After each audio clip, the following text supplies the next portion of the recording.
silt puddles that have settled out as the storm has passed. It's misting a little bit. We're getting toward the end of the storm. So the chocolate that was flowing earlier is cleared up. You can see the pockets where the silt is settled out to the side. But part of the problem with all of this fragile landmark is the soil is so thin that when you go to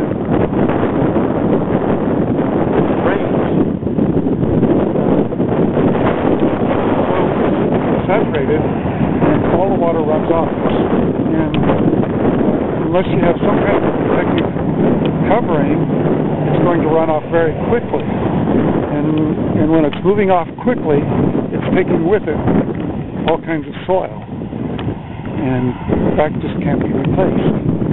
And you know, the 1 ton of soil is about 1/60th of an inch, and over an acre, and that might seem like a very small amount, but when year after year, it's a huge difference.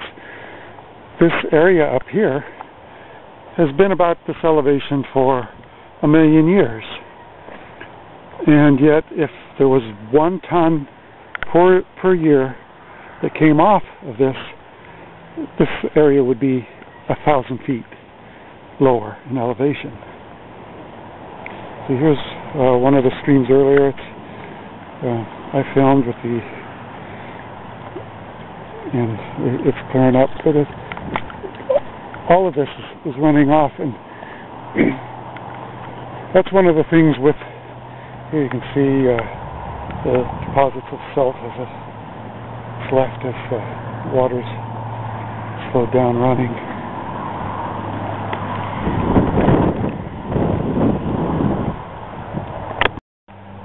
Under natural conditions, areas like this will infiltrate the water, even if it's saturated, but then move the water off very slowly, and it gives the earth much more time to, find the nooks and crannies in which to take that water down into our deeper aquifers. And it's just not afforded when you get a lot of disturbance, and the soil surface is pummeled. This is an area that has little rivulets, and this is extreme, like the upper ends of what you would call sheet erosion. When I worked for the Soil Conservation Service, I used what they call the universal soil loss equation. But that's taking estimates of the amounts of soil that moves during a rainstorm off the surface of large areas, kind of uniform type areas, farmland. It's not developed for these marginal lands that are much more fragile, and the quote-unquote tolerable ranges are from 1 ton per acre to 5 tons per acre, and those are fairly gentle slopes. And here we've got slopes that vary from 3 to 15%. When we get water flowing over these areas, and they're loaded with silt and clays, they're taking off a considerable amount of soil with them. Tons. We're shipping out tons, and it runs pretty much all. They'll stay suspended once they get into a stream, pretty much all the way to the creek, and then creek to the river, and the river to the ocean. This here is also a pretty good indication. You can kind of see the the stones that are showing, and you can see around the stones the amount of soil that has come away. It's called armoring, and as the silt and the sand and fine sands and clay move away, you get this kind of a rock covering, which is they call it armoring. The impact of the raindrops aren't able to move the larger stones. But you can sometimes, in soils that have some kind of structure, you probably won't see it here because there is no soil structure in the disturbed areas. You get rocks sitting up on pedestals of soil, so there might be 1/4 of an inch of dirt under each rock, and the raindrops have washed away all the soils to the sides of the rocks. They can be, pebble size, gravel size. So we get areas like this that are really disturbed, and they're on really fairly steep slopes. And again, you've got a slope over here. Virtually, as soon as the ground is saturated, all that water is moving this way, finding its little rivulets and stuff, and moving across this disturbed area and moving the soil out.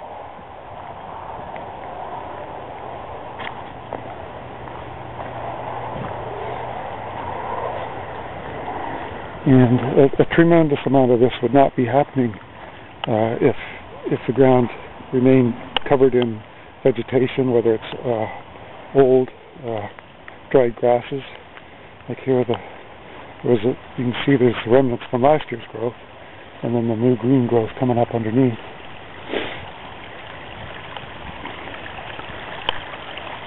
But this is a real steep little stream here, and it's capable of moving, fairly large sand out here. It's not that big, but it's really efficient at moving out the dirt. So imagine this is what somebody did, part of a mitigation project.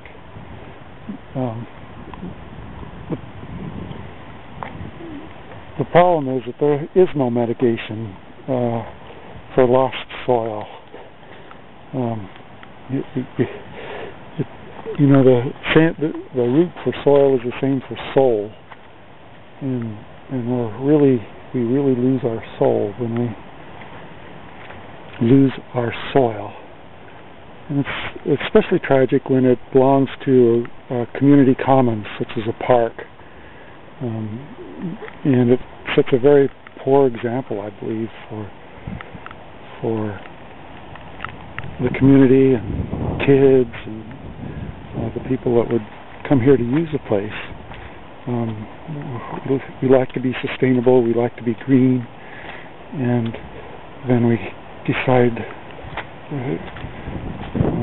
that it's all right to destroy something for hundreds of thousands of years because people enjoy having their particular sweet spot. My volunteer work in the community is focusing on nutrition and exercise education and outreach. And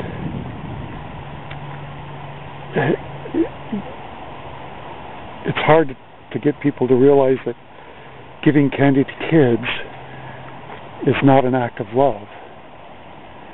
And sometimes our sweet spots we need to give up for our own health. This is a beautiful, beautiful spot, and we're wrecking the natural resource base, our soil, which is in human evolution is irreplaceable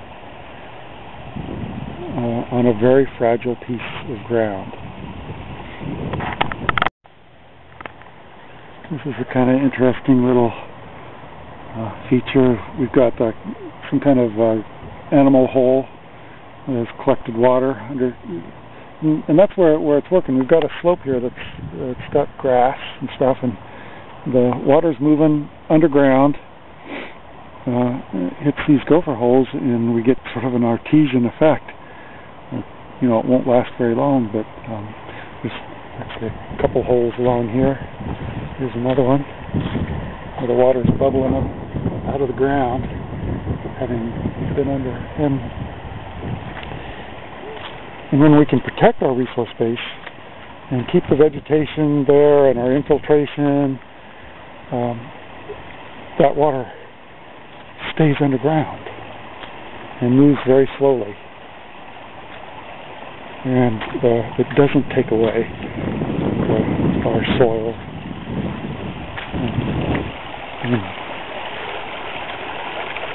Here's another little one.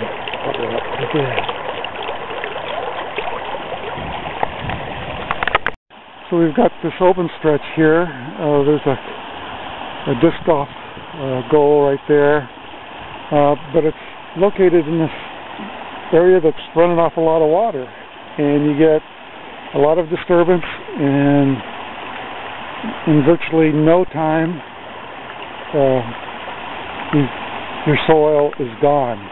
It's gone, and it's gone for good. On prime ag land, they estimate that you can generate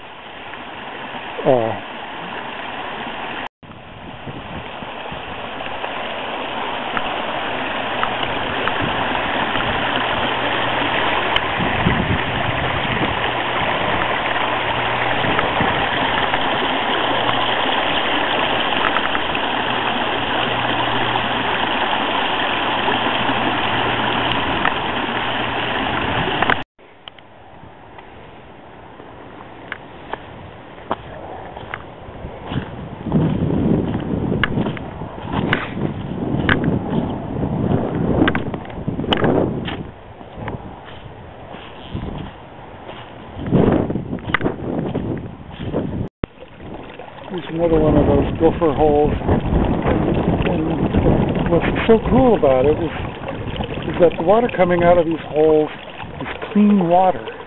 It's been filtered through roots and grasses. And, you know, it's a huge carbon filter that it's been processed through. So the water is probably very drinkable yet. Whereas if you get over to the streams just a little bit away that are running over the surface, they're still carrying sediment.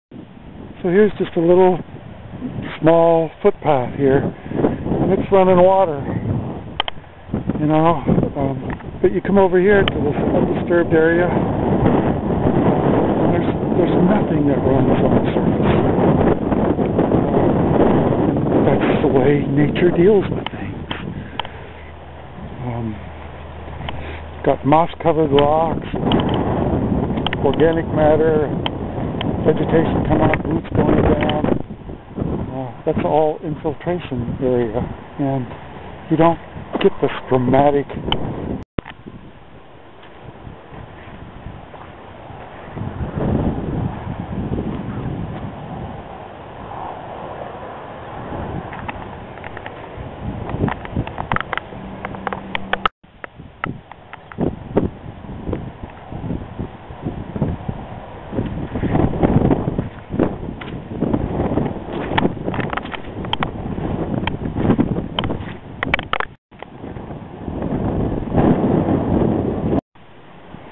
fresh silt